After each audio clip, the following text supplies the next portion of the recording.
Fada'il al-wudu. Après avoir vu les obligations et les sunan des ablutions, voilà maintenant les fada'il. Première fadila, la basmala. Dire bismillah avant de commencer. Elle est recommandée dans plusieurs situations. Les ablutions, le tayammum, le repas, le fait de boire, de monter sur sa monture, etc. Mais elle n'est pas légiférée dans la prière, le dhikr, le hajj, la umrah ou les invocations en général. Deuxième fadila, faire les ablutions dans un endroit pur. Ce qui est visé, c'est un lieu connu pour sa pureté. Même si les toilettes modernes sont propres, les choses impures y sont habituellement accomplies, c'est donc préférable de s'en éloigner. Troisième fadila, utiliser peu d'eau. Le but est de préserver l'eau et d'éviter le gaspillage. Le prophète sallallahu alayhi wa sallam a dit à Saad qui faisait ses ablutions: qu'est-ce que ce gaspillage, ô Saad? Il dit: y a-t-il du gaspillage dans les ablutions? Le prophète sallallahu alayhi wa sallam répondit: oui, même si tu es au bord d'une rivière. Rapporté par Ibn Majah et jugé Hassan par Sheikh al-Albani rahimahullah.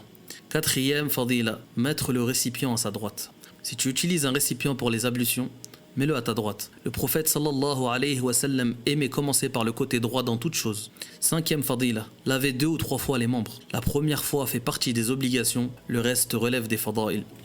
Sixième fadila, commencer le lavage par les membres de droite. On commence par la main droite, le bras droit, le pied droit, etc. Septième fadila, le siwak. Son importance était telle que certains salafs pensaient qu'il était obligatoire, alors qu'il fait partie des fadail. Huitième fadila, respecter l'ordre entre les sunan et les obligations. Par exemple, se laver les mains, la bouche et le nez avant de laver le visage, qui est lui une obligation. Neuvième fadila, commencer l'essuyage de la tête par le front.